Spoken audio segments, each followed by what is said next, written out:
بسم اللہ الرحمن الرحیم نحمده ونصلی ونسلم علی رسوله الکریم اما بعد فاعوذ باللہ من الشیطان الرجیم بسم اللہ الرحمن الرحیم واذکروا اللہ کثیرا لعلکم تفلحون صدق اللہ وصدق رسولہ النبی الکریم الامین۔ ذکر کے چند فوائد۔ ذکر ہے کیا؟ ذکر کا لفظی معنی یاد کرنا ہے۔ اللہ تعالیٰ کو یاد کریں، اللہ کی صفات کو یاد کریں، اللہ کی قدرتوں کو یاد کریں، اللہ کے انعامات کو یاد کریں، پھر اس پر اللہ تعالیٰ کا دل سے، زبان سے، عمل سے شکر ادا کریں، قرآن مجید کی تلاوت کریں، درود شریف پڑھیں۔ یہ سارے اذکار ہے، ذکر ہے، اللہ کی یاد ہے۔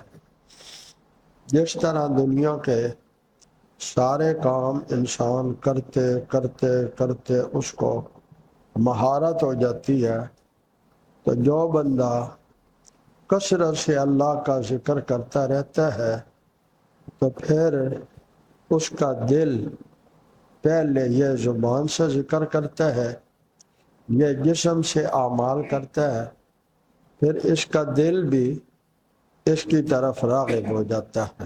جس طرح کوئی بندہ گناہ میں مبتلا ہو تو اس کے لیے نیکی کرنا مشکل ہوتا ہے، ایسے ہی پھر ذکر میں مشغول رہنے والے کے لیے اللہ کی نافرمانی مشکل ہو جاتی ہے۔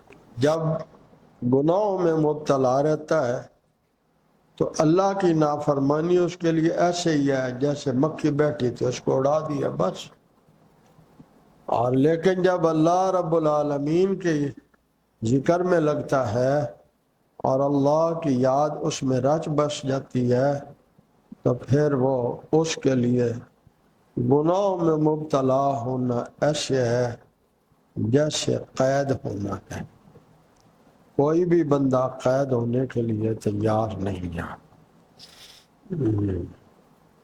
اور پھر اگر نفس شیطان اسے گناہ کرا کے قید کر لے تو پھر وہ کس قدر قیدی باہر نکلنے کے لیے تدبیر کرتا ہے، ایسے ہی پھر یہ اتنی ہی بڑی ہمت کے ساتھ اپنے رب کو توبہ کر کے منانے کی کوشش کرتا ہے۔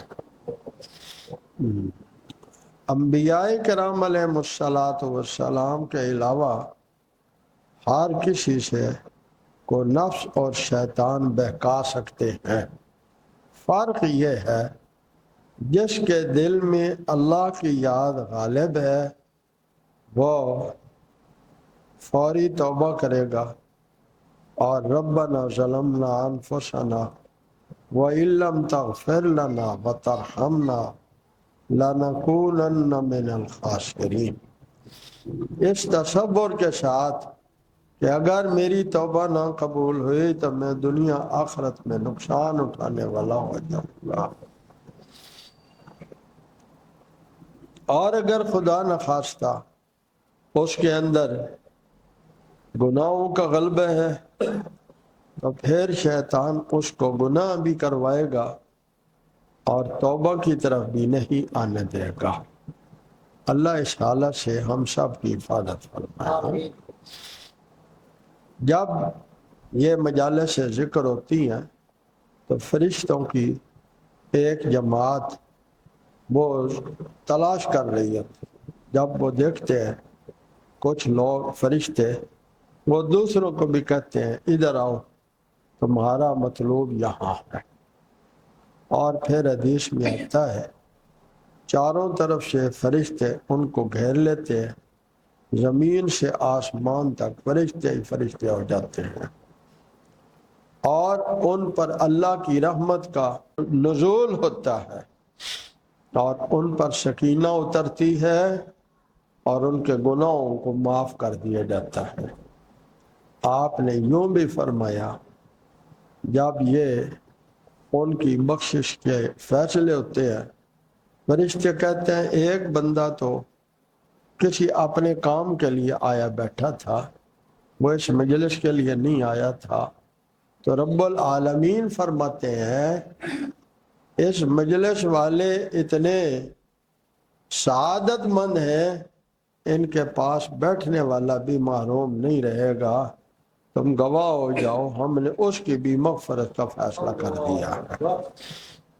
اور میرے پیارو، اس سے بھی بڑی اگر کسی کو کبھی محبت ہوئی ہوتی تو ہر کسی کو ہے، پتہ نہیں کسی کو اللہ سے ہو جاتی ہے، کسی کو مخلوق سے ہو جاتی ہے،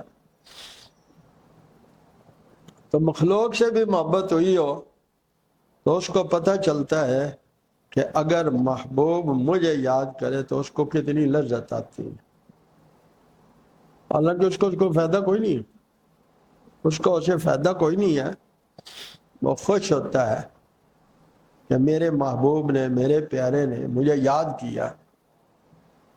لیکن یہ ذاکرین وہ ہیں جو ساری کائنات کے محبوب، ساری کائنات کے خالق مالک ان کا ذکر فرماتے ہیں۔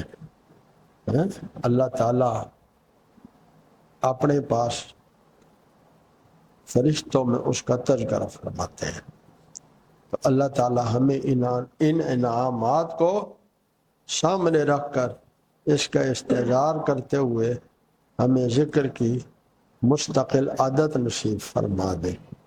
وآخر دعوانا ان الحمد للہ رب العالمین۔ انوار ختم نبوت ٹرسٹ پاکستان